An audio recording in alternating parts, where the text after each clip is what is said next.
Hi all, welcome back to my channel. എൻ്റെ പേര് മിൻസുഖ്. ഞാനൊരു ഫൈനൽ ഇയർ MBBS സ്റ്റുഡൻ്റ് ആണ്. ഞാൻ പഠിക്കുന്നത് തൃശ്ശൂർ ഗവൺമെൻറ് മെഡിക്കൽ കോളേജിലാണ്. സോ ഇന്ന് ഫെബ്രുവരി 2 ഇനി ഏകദേശം അല്ല, എക്സാക്ട്ലി ഒരു 3 മന്ത്സും കൂടി ഉള്ളൂ നീറ്റ് 2026-ന്. സോ നമ്മളിന്ന് ഡിസ്കസ് ചെയ്യാൻ പോകുന്നത് ബയോളജിയിൽ എങ്ങനെ ഒരു 360 വേണ്ട പോട്ടെ, ഒരു 350 എബോവ് എങ്ങനെ സ്കോർ ചെയ്യാമെന്നാണ് ഡിസ്കസ് ചെയ്യാൻ പോകുന്നത്. ഞാൻ എങ്ങനെയാണത് പഠിച്ചത് എന്നാണ് നമ്മളിന്ന് ഡിസ്കസ് ചെയ്യുന്നത്. പിന്നെ ഒരു കാര്യം പറയാനുള്ളതെന്ന് വെച്ച് കഴിഞ്ഞാൽ, ഞാനിപ്പോൾ ഹോസ്റ്റലിലാണുള്ളത്. പിന്നെ എനിക്ക് മൈക്കുമില്ല. അപ്പോൾ ബാക്ക്ഗ്രൗണ്ടിൽ ഇങ്ങനെ വണ്ടികളിങ്ങനെ പോയിക്കൊണ്ടേയിരിക്കുന്നുണ്ട് താഴെ കൂടെ. അപ്പോൾ അതിൻ്റെ നല്ല സൗണ്ട് ഉണ്ടാവും. I am sorry for that, please ignore it. So എനിക്ക് നീറ്റിന് ഞാൻ എഴുതിയ സമയത്ത് എനിക്കുണ്ടായിരുന്നത് 355 ഔട്ട് ഓഫ് 360 ആയിരുന്നു. I attempted all the questions. പക്ഷേ എനിക്കൊരു ക്വസ്റ്റ്യനാണ് തെറ്റിപ്പോയത്. അത് എനിക്കാകെ പാനിക്കായിട്ടാണ് ആക്ച്വലി അത് തെറ്റിയത്. ക്വസ്റ്റ്യൻ ടഫോ അല്ലെങ്കിൽ അറിയാത്ത ക്വസ്റ്റ്യൻ ഒന്നും ആയിരുന്നില്ല, വളരെ ഈസി ആയിട്ടുള്ളൊരു ക്വസ്റ്റ്യൻ ആയിരുന്നു. പക്ഷെ വായിച്ചപ്പോൾ എനിക്കത് മനസ്സിലായില്ല. അപ്പോൾ നമ്മൾ എങ്ങനെ ചെയ്യാന്ന് വെച്ചാൽ ബയോളജി, പിന്നെ കെമിസ്ട്രി, പിന്നെ ഫിസിക്സ് ആണല്ലോ ചെയ്യുക. അപ്പോൾ ഞാൻ കെമിസ്ട്രിക്ക് കടക്കുന്നതിന് മുന്നായിട്ട് ഇത് ചെയ്യാമെന്ന് വെച്ചാൽ ഞാൻ മാറ്റി വെച്ചു. പക്ഷെ കെമിസ്ട്രിക്ക് കടക്കേണ്ട ആ ധൃതിയിൽ ഞാൻ കറക്കി കുത്തി. അതായത് ബാക്കിയുള്ള ക്വസ്റ്റ്യൻസ് ഒക്കെ ശരിയാവുമെന്ന് എനിക്ക് 100% ഉറപ്പായിരുന്നു. 89 ക്വസ്റ്റ്യൻസ് ഔട്ട് ഓഫ് 90 എന്തായാലും ബയോളജിയിൽ ശരിയാവുമെന്ന് എനിക്ക് ഉറപ്പായിരുന്നു.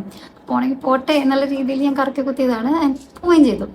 സോ എനിക്ക് ആദ്യം തന്നെ പറയാനുള്ളതെന്ന് വെച്ച് കഴിഞ്ഞാൽ, പേടിക്കാതിരിക്കുക, പാനിക്കാവാതിരിക്കുക, ക്വസ്റ്റ്യൻ റിപ്പീറ്റ് ആയിട്ട് വായിക്കുക. എന്തായാലും നമുക്കത് മനസ്സിലാവും. അതാണ് എനിക്ക് ആദ്യം തന്നെ പറയാം. സോ പിന്നെ ഉള്ളതെന്ന് വെച്ച് കഴിഞ്ഞാൽ, ചില സ്റ്റുഡൻസ് ചെയ്യുന്നതെന്ന് വെച്ച് കഴിഞ്ഞാൽ നോട്ട്സ് എഴുതാറുണ്ട്. നീറ്റിന് ബയോളജി ടെക്സ്റ്റ് വായിച്ച് നോട്ട് എഴുതാറുണ്ട്. പക്ഷെ ഇതുവരെ ചെയ്തു. പക്ഷെ എങ്ങനെ ചെയ്യാതിരിക്കുക, അതായത് ഇനി ഒരു 3 മന്ത്സ് നോട്ട്സ് ഒന്നും എഴുതേണ്ട ആവശ്യമില്ല. നമ്മുടെ കയ്യിൽ ലെക്ചർ നോട്ട്സ് ഉണ്ടാവും. ഓക്കെ, അത് ഇനി പഠിക്കണമെന്ന് വെച്ച് കഴിഞ്ഞാൽ വേണ്ട. നമുക്ക് ആ lecture not actually concepts clear ചെയ്യാൻ വേണ്ടിയിട്ടാണ് നമുക്ക് ആ ലെക്ചർ നോട്ട്സിൻ്റെ ആവശ്യമുള്ളൂ. നമ്മളിപ്പോൾ ഏകദേശം ഒരു കൺസെപ്റ്റ്സ് ഒക്കെ ക്ലിയർ ചെയ്തിട്ടുണ്ടാവും. നമ്മുടെ ബേസ് കറക്റ്റ് ആക്കുക എന്നുള്ളതാണ് ആ ലെക്ചർ ക്ലാസ് കൊണ്ടും ലെക്ചർ നോട്ട്സ് കൊണ്ടും ഉദ്ദേശിക്കുന്നുള്ളൂ. ഇനി നമ്മൾ ചെയ്യേണ്ടതെന്ന് പറഞ്ഞു കഴിഞ്ഞാൽ ലൈൻ ബൈ ലൈൻ NCERT വായിക്കുക എന്നുള്ളതാണ്. ലൈൻ ബൈ ലൈൻ, അതായത് വെറുതെ പാസീവായിട്ട് ഇങ്ങനെ വായിച്ചു പോകാമെന്നല്ല. നമ്മൾ ഓരോ ലൈൻ വായിക്കുമ്പോഴും ഇതിന് അവർ ക്വസ്റ്റ്യൻ ഇട്ടാലോ, ഇതിന് എന്തെങ്കിലും ക്വസ്റ്റ്യൻ വന്നാലോ എന്നുള്ളൊരു രീതിയിലാണ് നമ്മൾ വായിക്കേണ്ടത്. ഇപ്പോൾ നമ്മളിപ്പോൾ ഒരു ഭാഗം വായിക്കുമ്പോൾ നമുക്കിതിൻ്റെ ആൻസർ അറിയാം. അപ്പോൾ ബാക്കി 3 ഓപ്ഷൻസ് എന്തായിരിക്കും, അവരെന്തെങ്കിലുണ്ടോ, അപ്പോൾ എന്തൊക്കെ ഉണ്ടാവും. അപ്പോൾ നമ്മൾ ആ ഒരു രീതിയിൽ ക്വസ്റ്റ്യൻസ് ഫ്രെയിം ചെയ്യുക. നമ്മൾ തന്നെ ഒരു എക്സാമിനറായിട്ട് ക്വസ്റ്റ്യൻസ് ഫ്രെയിം ചെയ്ത് ഓരോ ലൈനിൽ വായിച്ചു പോകുക. അപ്പോൾ എക്സാമ്പിൾ പറയാൻ എനിക്ക് ഓർമ്മ ഒന്നുമില്ല, പക്ഷെ നിങ്ങളങ്ങനെ ലൈൻ ബൈ ലൈൻ വായിച്ച് പോവാം. ഞാനിങ്ങനെ ചെയ്തിട്ടുണ്ട്, എനിക്ക് നല്ല റിസൾട്ട് ഉണ്ടായിരുന്നു. ഞാൻ ഉണ്ടായിരുന്ന ഇൻസ്റ്റിറ്റ്യൂട്ടിൽ ഒരു മാം ഇങ്ങനെ ഞങ്ങൾക്ക് ഒരു മോർണിംഗ് സെഷൻസ് നടത്താറുണ്ട്. ഒരു എക്സാം ആവുന്ന ടൈമിൽ മാം വായിക്കും, മാം മനസ്സിൽ വായിക്കും. മാം ഇങ്ങനെ ക്വസ്റ്റ്യൻ അവിടെ നിന്ന് ഇരുന്ന് വായിച്ച് മാം അപ്പം തന്നെ ഉണ്ടാക്കി അപ്പം തന്നെ ഞങ്ങളടുത്ത് ക്വസ്റ്റ്യൻ ചോദിക്കും. ഒരു ഓപ്പൺ ബുക്ക് ടെസ്റ്റ് പോലെയായിരുന്നു. അപ്പോൾ നമ്മളത് കണ്ടുപിടിക്കും. നമുക്ക് അറിയണമെങ്കിൽ നമ്മൾ ആൻസർ പറയും. അല്ലെങ്കിൽ മാം ഇന്ന പേജിലുണ്ട്, ഇപ്പം തന്നെ നോക്കുക, ഇപ്പം തന്നെ അടയാളപ്പെടുത്തുക എന്ന് മാം പറയാറുണ്ട്. സോ അങ്ങനെ നിങ്ങൾ ഭയങ്കര പാസീവായിട്ട് വായിക്കാതെ നല്ല നിങ്ങൾ തന്നെ നിങ്ങളാണ് നീറ്റിൻ്റെ പേപ്പർ ഇടുന്നതെന്നുള്ള രീതിയിൽ നിങ്ങൾ തന്നെ 4 ഓപ്ഷൻസും ഫ്രെയിം ചെയ്തിട്ട് എന്തൊക്കെ ട്രിക്കി ഓപ്ഷൻസ് ഇടാൻ പറ്റുന്നൊക്കെ അങ്ങനെയൊക്കെ ഫ്രെയിം ചെയ്തിട്ട് കുറച്ചുകൂടി ഇൻട്രസ്റ്റിംഗ് ആണ് അത് അങ്ങനെ പഠിക്കാൻ. അപ്പോൾ അങ്ങനെ പഠിച്ചു കഴിഞ്ഞാൽ നിങ്ങൾക്ക് കൺസെപ്റ്റ് സ്ട്രോങ് ആവാൻ മാത്രമല്ല, നിങ്ങൾക്ക് ഇന്ന ക്വസ്റ്റ്യൻസ് വരാം എന്നുള്ളൊരു നമുക്കൊരു കോൺഫിഡൻസ് കിട്ടും. നമ്മൾ തന്നെ ക്വസ്റ്റ്യൻ ഉണ്ടാക്കി പഠിക്കുമ്പോൾ. നെക്സ്റ്റ് ഇപ്പം എല്ലാവർക്കും അറിയുന്ന കാര്യമായിരിക്കും, സമ്മറി വായിക്കാം. ഇപ്പം എല്ലാവരും വായിച്ചിട്ടുണ്ടാവും. പക്ഷെ ഈ ലൈൻ ബൈ ലൈൻ ഈ NCERT കാര്യങ്ങൾ വായിക്കുന്നതിൻ്റെ കൂടെ തന്നെ നമുക്ക് സമ്മറി ലൈൻ ബൈ ലൈൻ വായിക്കാം. അപ്പോൾ അതിൽ ഇമ്പോർട്ടൻ്റ് എന്ന് വെച്ച് കഴിഞ്ഞാൽ, നമ്മളിപ്പം തിയറി മീൻസ് ആ ടെക്സ്റ്റിൽ പറയാത്ത പല കാര്യങ്ങളും, അതായത് ആ ചാപ്റ്ററിൽ പറയാത്ത പല കാര്യങ്ങളും സമ്മറിയിൽ ഉണ്ടാവും. അപ്പോൾ അതിൽ നിന്ന് ക്വസ്റ്റ്യൻ ചോദിക്കാറുണ്ട്. അപ്പോൾ അത് നിങ്ങൾ എന്തായാലും നോക്കുക, അത് സ്കിപ്പ് ചെയ്യരുത്. അത് വളരെ ഇമ്പോർട്ടൻ്റ് ആയിട്ടുള്ളൊരു കാര്യമാണ്. നിങ്ങളത് സ്കിപ്പ് ചെയ്തത് ഒരിക്കലും സമ്മറി വായിക്കാതെ വരുന്നതല്ല. അതും ലൈൻ ബൈ ലൈൻ വായിച്ച് ക്വസ്റ്റ്യൻ ഫ്രെയിം ചെയ്യാൻ ശ്രമിക്കുക. നെക്സ്റ്റ് കാര്യം എന്ന് പറഞ്ഞു കഴിഞ്ഞാൽ, ക്വസ്റ്റ്യൻ ചെയ്യുമ്പോൾ ഉള്ളൊരു ട്രിക്കാണ് റൂൾ ഔട്ട് ചെയ്യാന്ന് പറഞ്ഞു കഴിഞ്ഞാൽ, ഒരു ക്വസ്റ്റ്യൻ വായിക്കുമ്പോൾ നമുക്കത് മനസ്സിലായില്ല, അതിൻ്റെ ആൻസർ ആയില്ല, സ്കിപ്പ് ചെയ്യരുത്. അതായത് എല്ലാ ഓപ്ഷൻസും വായിച്ചു നോക്കാം.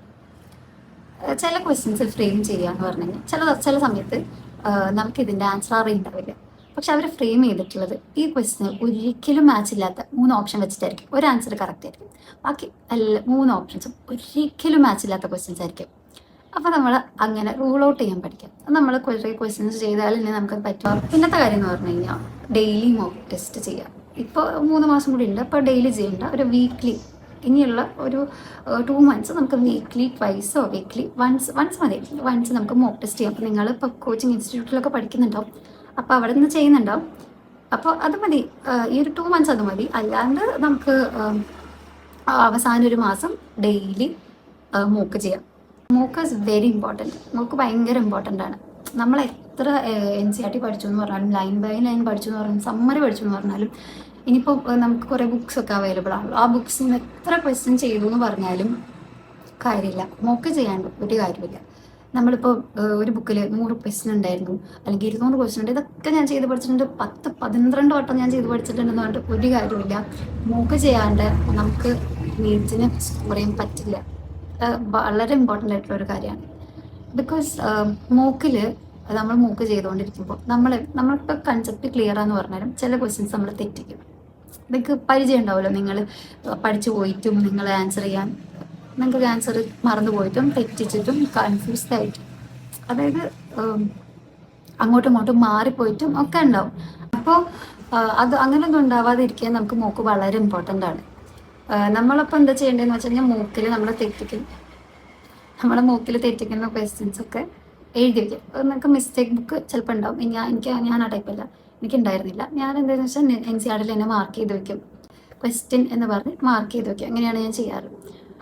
സോ അങ്ങനെ ചെയ്ത് വെക്കുക. അപ്പോൾ നമ്മൾ പിന്നീട് നോക്കുന്ന സമയത്ത് പിന്നെ നമ്മൾ ഡെയിലി NCERT വെക്കണം കേട്ടോ.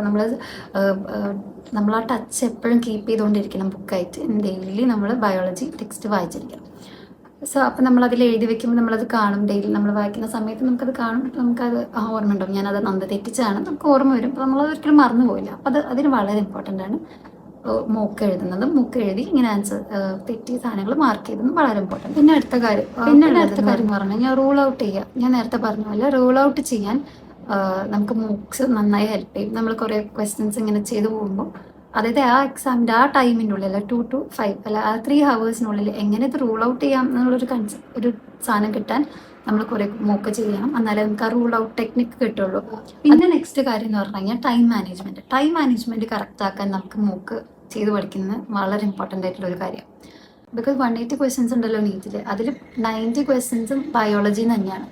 അപ്പോൾ നമുക്ക് ആ ടൈം കറക്റ്റ് ആക്കിയില്ലെങ്കിൽ നമുക്ക് ഫിസിക്സിൽ ഒന്നും ആൻസർ ചെയ്യാൻ പറ്റില്ല. ഫിസിക്സൊക്കെ നമ്മൾ ചെയ്തിട്ടാണല്ലോ ആൻസർ കണ്ടുപിടിക്കുക. അപ്പോൾ നമുക്ക് ഒരുപാട് സമയം വേണം. 1 minute ഒരു ക്വസ്റ്റ്യൻ എന്ന് പറയുന്ന പോലെ ഫിസിക്സിൽ നടക്കില്ല. അപ്പോൾ നമ്മൾ ബയോളജി പെട്ടെന്ന് തീർക്കണം. ഒരു 30 seconds കൊണ്ട് ഒരു ക്വസ്റ്റ്യൻ തീർക്കുന്ന രീതിയിൽ വേണം നമ്മൾ ബയോളജി ആൻസർ ചെയ്യാൻ. അപ്പോൾ അത്രയധികം മോക്കുകൾ നമ്മൾ ചെയ്യേണ്ടിയിരിക്കുന്നു. പിന്നെ മോക്ക് ടെസ്റ്റ് കുറേ ചെയ്യുന്നതിൻ്റെ ബെനിഫിറ്റ് എന്ന് പറഞ്ഞാൽ നമ്മുടെ കോൺസെൻട്രേഷൻ ഇമ്പ്രൂവ് ആവും. കാരണം നമുക്ക് 180 ക്വസ്റ്റ്യൻസ് 3 hours നമുക്ക് ചെയ്ത് തീർക്കണം. അപ്പോൾ ഈ 3 hours നമുക്ക് കണ്ടിന്യൂസ് ആയിട്ട് കോൺസെൻട്രേറ്റ് ചെയ്യാൻ ഭയങ്കര ബുദ്ധിമുട്ടായിരിക്കും. കാരണം നമ്മൾ ഡെയിലി പഠിക്കുന്നത്, ഇത്രയും നാളും പഠിച്ചു വന്നത് ബ്രേക്സ് എടുത്തിട്ടായിരിക്കും. അപ്പോൾ ഈ ഒരു 3 hours നമുക്ക് ഇപ്പോൾ നമ്മൾ ഇതുവരെ അങ്ങനെ 3 hours ഇരിക്കാതെ പെട്ടെന്ന് ഓടിപ്പോയിട്ട് ഒരു 3 hours ഇരിക്കുക, കോൺസെൻട്രേറ്റ് ചെയ്യുക. എത്ര കൺസെപ്റ്റ് പഠിച്ചു, എത്ര എനിക്ക് ആൻസർ ചെയ്യാൻ അറിയാം, എത്ര എനിക്ക് പ്രോബ്ലം ചെയ്യാൻ അറിയാമെന്ന് പറഞ്ഞിട്ട് കാര്യമില്ല. നമ്മളവിടെ പോയി ഇരുന്ന് ആ 3 hours നമ്മൾ ഈ ക്വസ്റ്റ്യൻ വായിച്ചത് മനസ്സിലാക്കി അതിന് ആൻസർ കണ്ടുപിടിച്ച് അത് എഴുതാൻ നമുക്ക് നല്ല കോൺസെൻട്രേഷൻ വേണം. അപ്പോൾ അതിന് നമ്മൾ ഈ മോക്ക് ടെസ്റ്റ് ഡെയിലി പ്രാക്ടീസ് ചെയ്താലേ പറ്റുള്ളൂ. 2 to 5 തന്നെ ആ ഒരു ടൈമിൽ തന്നെ നിങ്ങൾ മോക്ക് ടെസ്റ്റ് ചെയ്യാൻ ശ്രമിക്കുക. ആ ടൈമിൽ തന്നെ നിങ്ങളങ്ങനെ സെറ്റ് ചെയ്യുക, ടൈം സെറ്റ് ചെയ്യുക, നിങ്ങൾ ആൻസേഴ്സ് ചെയ്യുക.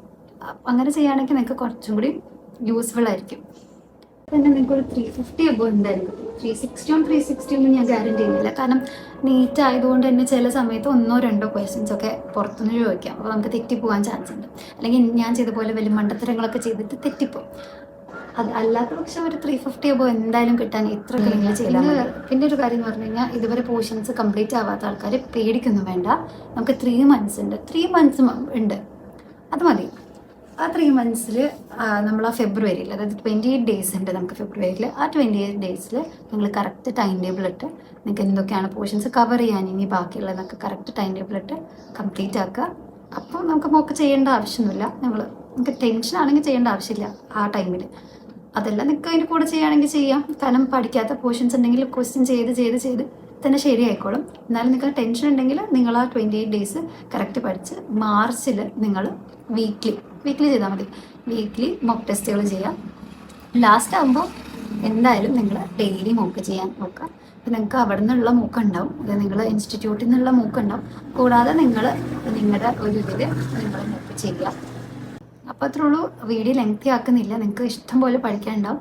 എല്ലാവരും നന്നായി പഠിക്കുക, ഹാപ്പി ആയിട്ട് പഠിക്കുക. All the very best for you NEET 2026. By.